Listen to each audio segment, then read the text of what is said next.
Hi, it's Evan. I'm live, and I wanted to share this memorandum and just vlog before I go to bed. This is a memorandum, and I probably shouldn't even share it, but I just could care less at this point. Let me open the file. Whoops.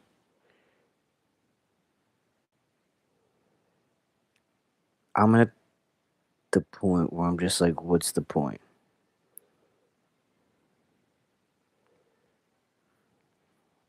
I've been dealing with this since May 4th, probably since May, so almost a whole month.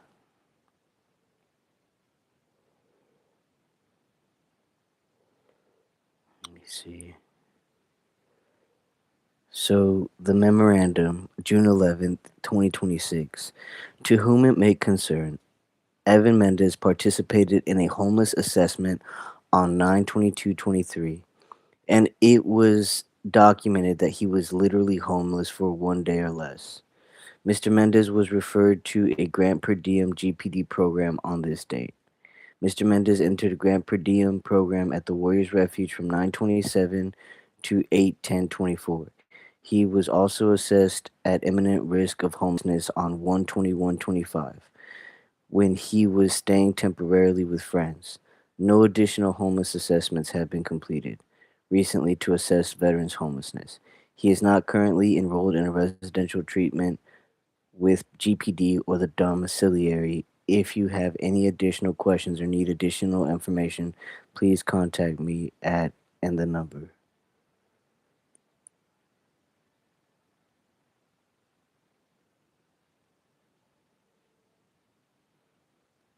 This is from a Monique Thibodeau Jackson. Monique Thibodeau Jackson, social worker, LCSW, Healthcare for Homeless Veterans Program Manager.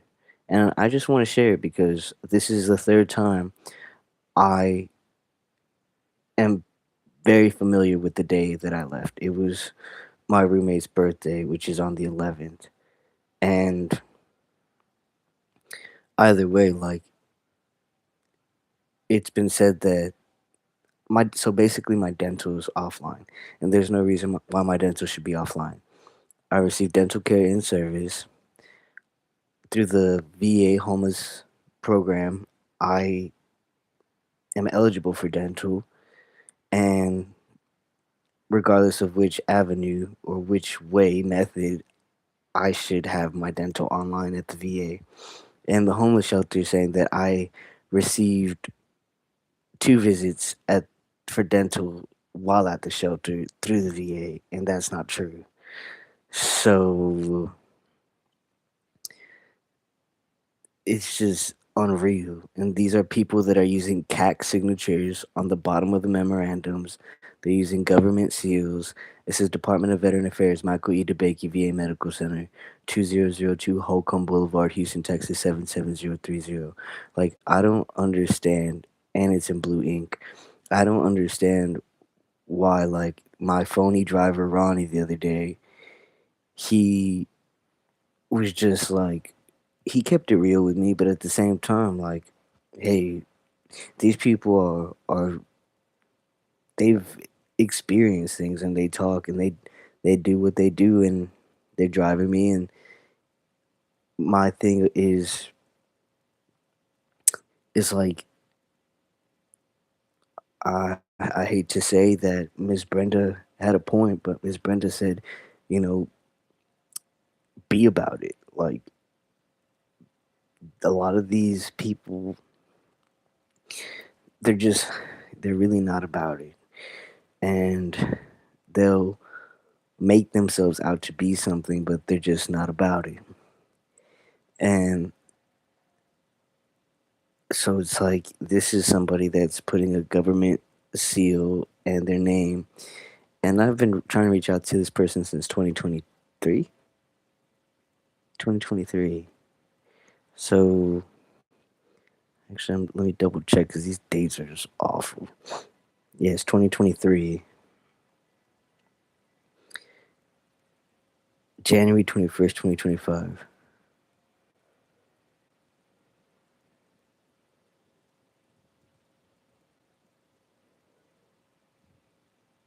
I don't understand this.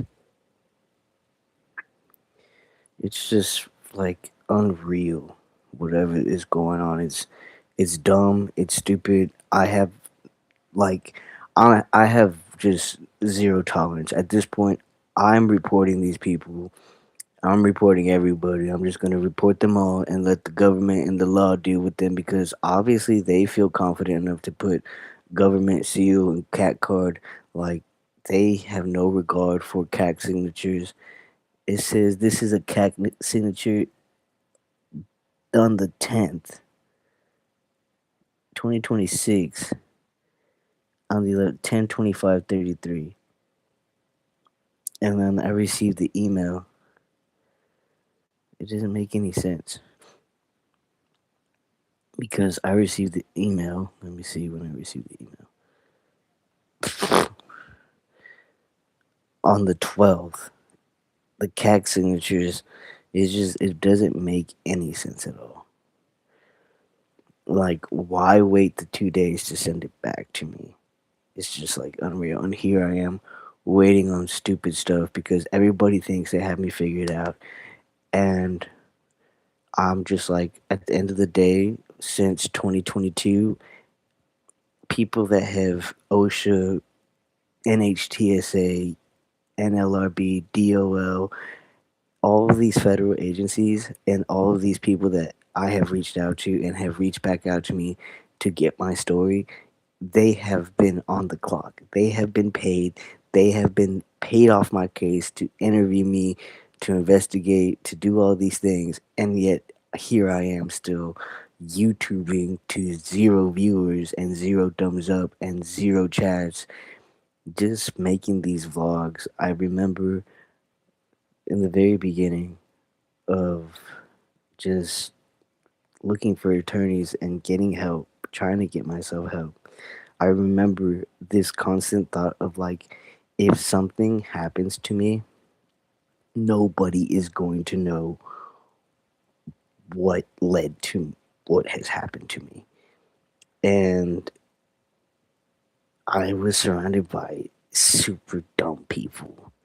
And I thought, okay, I thought on the other side, like I would get the help that I need. And then I realized like how stupid that was when I was like, simple math is telling me you work for this global corporation that has more money than the government, and then these government employees are not returning my phone calls, don't have the technology, they don't have the data in their systems. I can't upload or send them documents. It was just a poop show, to say the least. So now I'm so far from that, but I just have no tolerance. And I was like, you know what? I'm just going to make a video. Like, I have every right to safely make my videos, post my videos, and do it in a way that there needs to be accountability. Like, if clearly I have so many, like this laptop, I don't even want to open it anymore because it's nothing but proof and evidence of all the crap that's happened to me, and probably like hundreds of reports where nobody did anything, and now sadly a young man's lost his life. And I'm like, wow, I used to be that young man, and now I'm not. And I survived that. And this man, the young man, did not survive that. So I don't know. It's just sad. It's sad that like even today I saw somebody protesting, putting "You're not JFK" or something like that on on a poster board and holding it up. And there was this individual like pushing them back, like belly bumping them, pushing them back, and it's like dumb because like I feel like sadly the divisiveness is between minorities, and minorities that should be empowering people and allowing people to safely advocate and use their rights. Like if you are an employee, then you need to respect the rights of others and conduct yourself in a professional behavior. Like I saw an employee belly bump and push a protester back behind the barricades and the barriers. And I feel like that person could have just simply just said, "Hey, I see what you're trying to do. You can do this, but just do it behind the barriers. There's no need to escalate or get confrontational with people." I I'm honestly happy that there's some accountability, and I think seeing that story today, it really did help me just have some form of hope. Like, I thought to myself for a very long time until I saw that I hate to say I'm not ageist and I don't discriminate and I'm not racist and I don't care who you are. I am me. I can say whatever I want to say, and I'm probably one of the greatest people on planet Earth because I did something that all these people that swear they dedicated their whole lives to civil rights movement have not done.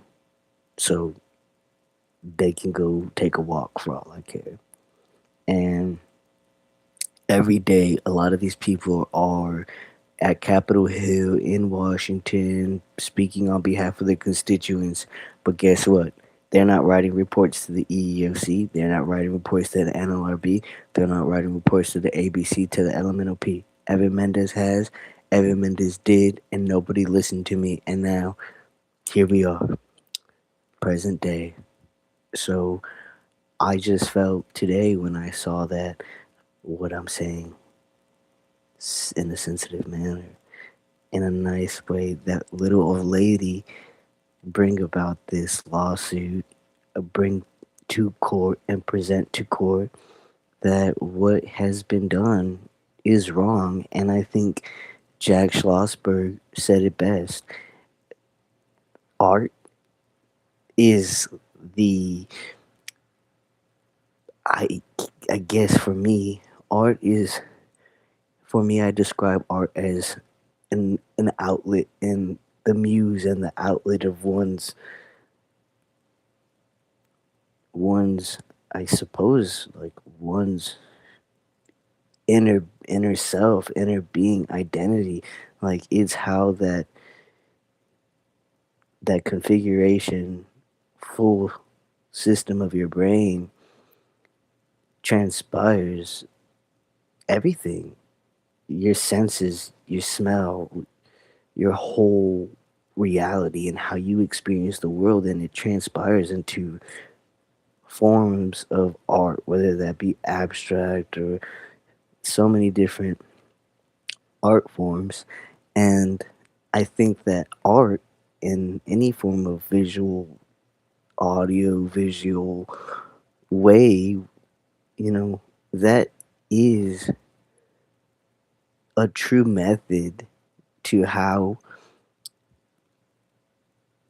justice is really is really just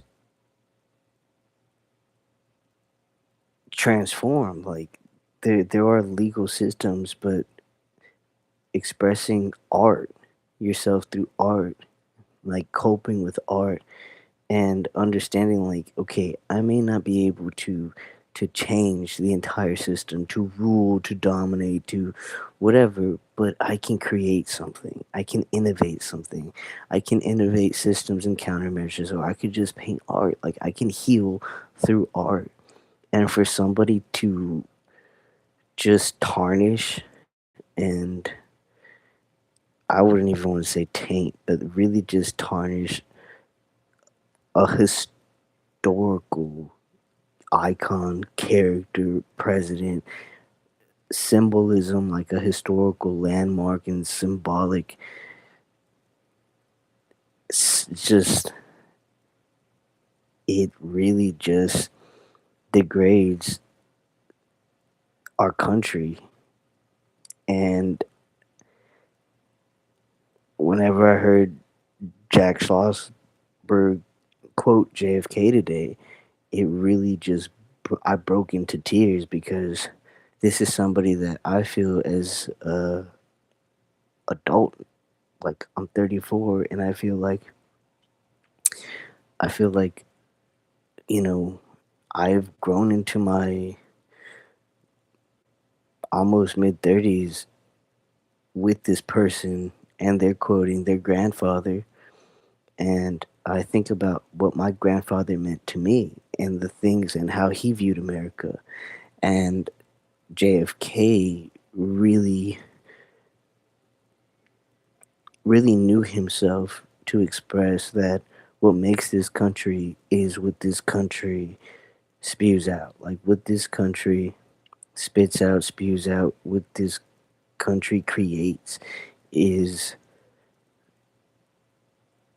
I mean, that is the beauty. Like the type of men and the type of humans that this country builds. You know, building up humans that lead and that understand that if somebody is only chosen for certain qualities and characteristics, then that is a huge cry for our country, like a huge cry for help. And that's where we should step in and help each other and help this country and do for our country. And that just really made me cry. Like I was just like, wow, like it really made me cry because I was just like, we're being run into the ground, and we are being degraded and stripped of any sense of power that we have. So, like, demolishing the ballroom, breaking things down and breaking people down. And I mean, I feel like what should be broken down is gas prices. What should be degraded is price gouging. Like, the unethical tactics that are used. And I was just watching, oh, I watched BTS concert today, and I don't have good memory of having served in Korea. I know I was there 3 years, almost 3 years, I believe. And I was seeing like images and video, like live video, and I'm just like, I remember that, I would go to Busan. Busan was known for, from if I'm not mistaken, for textiles, fabrics, and fashion. And I'm almost positive I would take the bus through the train. I can't remember if to straight to Seoul, and I would have to by foot walk to Busan. I mean, I'm sure I could have taken the train a couple stops, but I would get off in Seoul and walk to Busan and maybe take a cab or something. And I remember that's where I would look at fabrics and I could have my clothes made. So, but looking at the video, I was like, I, I don't even myself, I don't remember any of this stuff there, but I saw that BTS has brought, and not to sound like a BTS fanboy, because I'm really not. I mean, I'm diehard, like Backstreet, NSYNC, old school, Dream Street, and I was just like, wow, BTS has brought to this country and to the world a message that's so needed. Like, just stand together and share our hellos and our goodbyes and understand that this is goodbye for now to prepare for meeting again. And I think that, I mean, I'm going to take that with me tonight. Like, all I have is I have been isolated in such a way where all I still have is myself, sadly.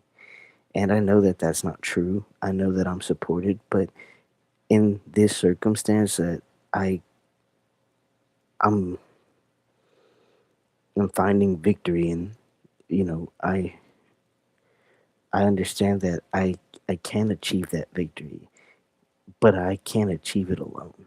And as much as people want to encourage me and inspire me, and people reject to help me or say they can't help me, like, I think that the lesson for them is not for me to teach them, but for me to show them that there is a way every time. There is a way to always tell somebody that there is something that can be done. There is never a way to just tell somebody, sorry, I can't help you, because that is wasteful. Like, the time you wasted in sending me that email is the time you could have easily said, I would do everything to help you.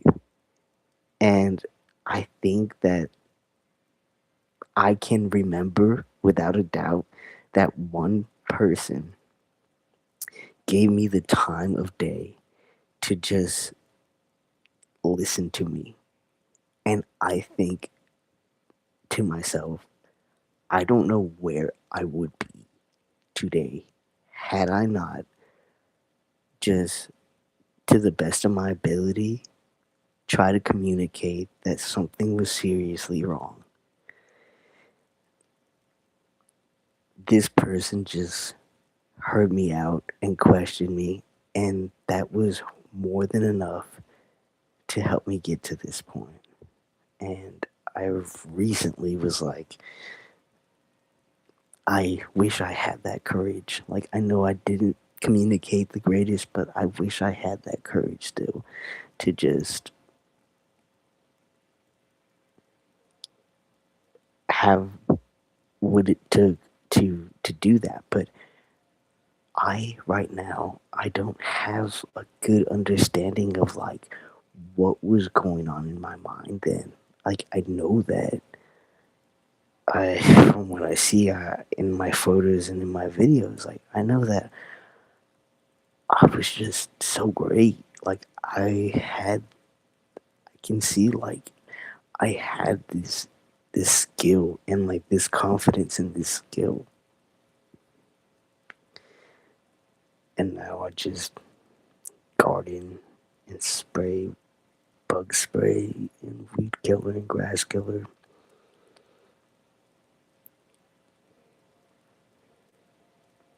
and I go to sleep. Try to go to sleep early and do homework, and I'm in school. Anyways, I just wanted to share my life and talk it out because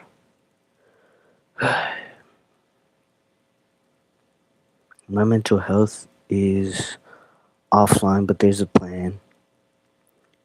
And right now, there is no plan because VA can't get it together. I mean, there is a plan, but nothing on the book schedule because VA can't get it together. Tomorrow, I want to try to go to church. I really want to ride my power chair to church. The ward is too small to bring my wheelchair in certain places. I don't even know if I think it could fit through the doors. I don't know. And then,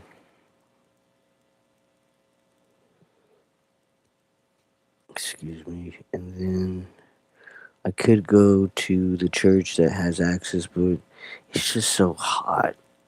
It's super hot. Like, I don't know. And I'm tired. And I'm behind on homework. So I guess I'm just gonna get some sleep now. And just thank you to whoever chimes in and tunes in. And I'm sorry I drag on, but I'm doing this for me. I'm posting these videos and sharing what's on my mind. I'm not doing this to be have any malintent or be petty.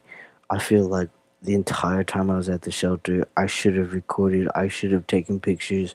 Hell, I should have taken pictures of these people to their face, like right in front of them, and just, posted this, what's happening to me, because it's unreal. I'm not afraid to talk about them. They're afraid to talk about me.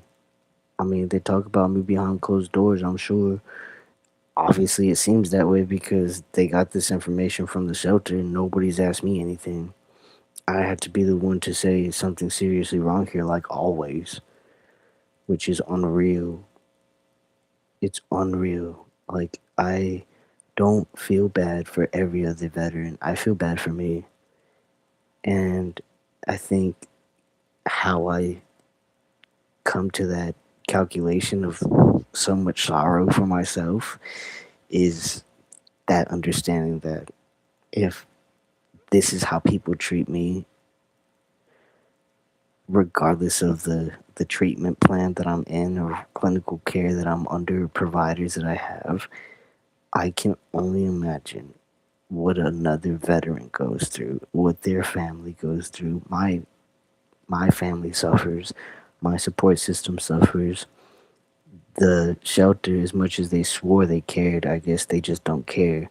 So I just feel like genuine care is, there's a line drawn when somebody loses their life. And I have met new church members, I have met people in society that have that sense of care and the sense of action to do right without knowing me. And these people I lived with, these people got paid to take care of me. And as much as I want to give them the benefit of the doubt for everything, I think that without a doubt, I know that they did wrong. And actually, sadly, the proof that they did wrong isn't even in my case. I mean, that's way past evident, but it's present day with the fact that John Gabriel Mendoza lost his life. It's sad that if you if you are any like if you are different in any way in that town, you have to fear being pulled over by police. You have to be pulled over, and everybody in that town knows each other, goes to church with each other. That's a literal definition of nepotism. And my brother, Uncle Joe, whatever, I have no tolerance. I never had any tolerance, like, for any form of bias. I have never had any tolerance for bias. And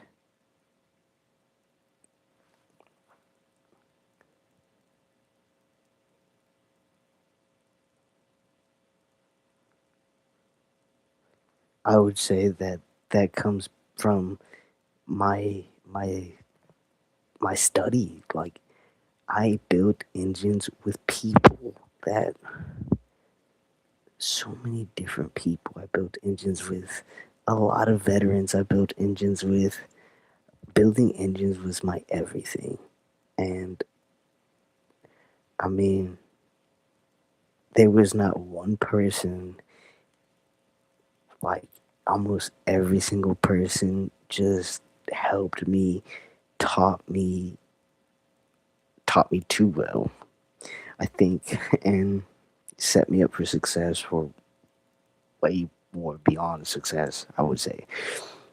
And I just, like, I'm these slurs, like, if you want to say hick or Billy or all these types of slang words for types of slurs,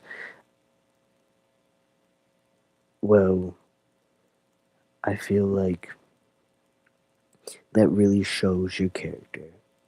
But I feel like the nepotism that comes with, like, clicky, toxic ecosystems, social ecosystems, like, I know so and so, and it's like anyone that is different and outside of that, like, they have to fear losing their life. And I feel like the only way out of that, sadly, it's like I really truly see people doing what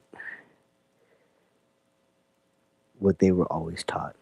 And what they were always taught was getting where you fit in or move around. And a lot of people have just gotten where they fit in and moved around, but nobody's ever gotten where they fit in and stood their ground. Like, yes, getting where you fit in, but stand your ground. Because where you fit in should be based off of your character and nothing else. And stand your ground when somebody tries to tell you or use these racial slurs around you. Like, obviously, everybody has their freedom of speech. But I think when you attack somebody's human rights, like, that's unreal. Like, I nearly lost my life, and there needs to be accountability for that.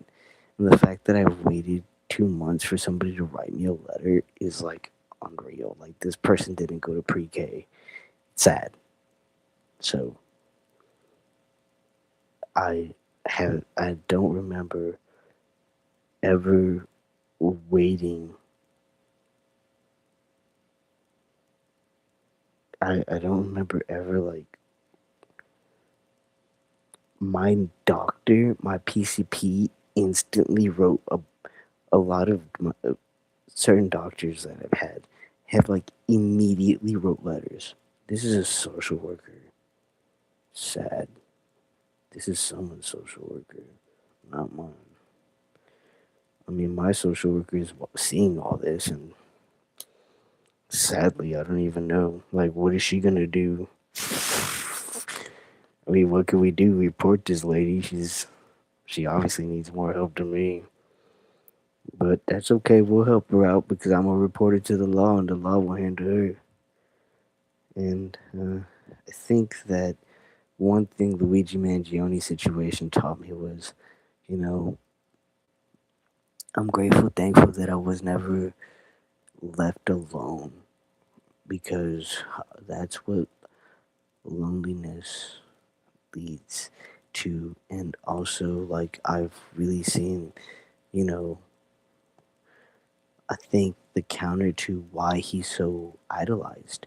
And it's because law enforcement officers like Chief Paul Odin and weirdos like Robert Heckler that say my wife worked at the police department or whatever, and at the West Columbia Police Department, and Bo Stallman, whose real name is Leonard, and what's his name? Kevin Tippett. You know, these people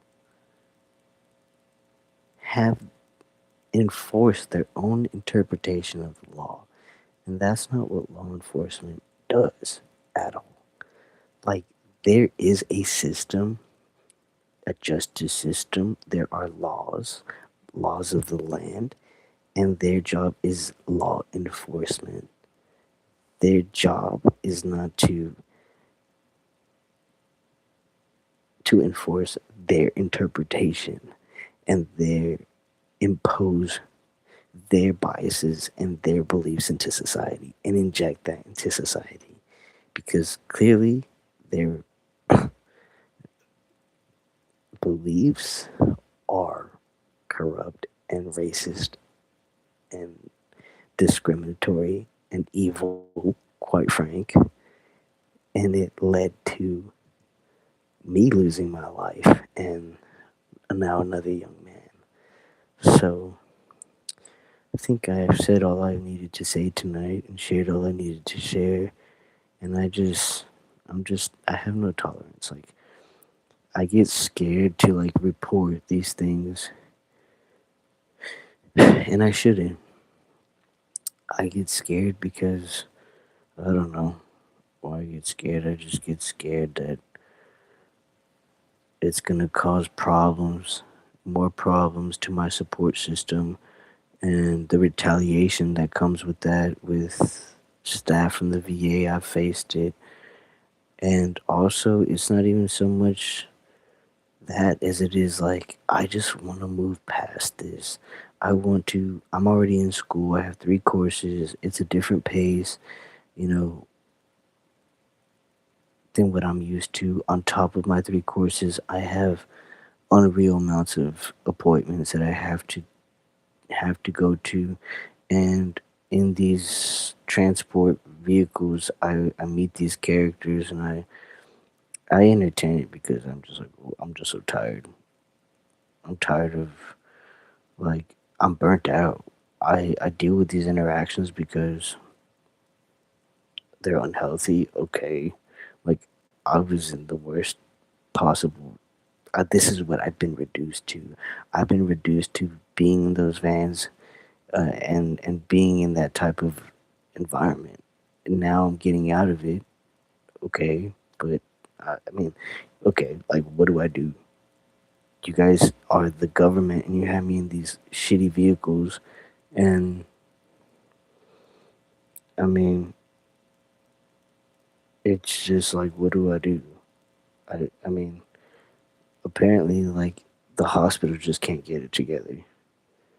So I do everything that I can to say, hey, something's wrong here, but I just have no tolerance for it anymore.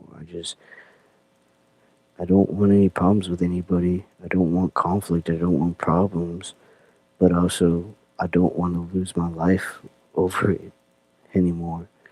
And also, it's a lot of energy, like, not even just energy, but of my physical energy, but energy in my laptop, energy in my phone, and to charge my battery and to charge my phone, like, it costs. And I'm only on one fixed income. I haven't had a job, and I can't get a job because I have an idiot sending me dumb letters. And I really try to, like, make it to the library. One path I can't get through my power chair, and it's just super hot. Like, it's bad hot. It's just not good hot for me to be out there so much. So I know that with God I'll be okay, and I know that I pray, and I pray I wake up tomorrow, and I pray that I get the strength to clean this room and get to church and pray and worship with others, and that's all I can do. So I need a laundry basket. Oh, I forgot to do an unboxing of my robe. Maybe I'll do that in the morning when I wake up. Alright, peace out. I've been on here too long. Good night.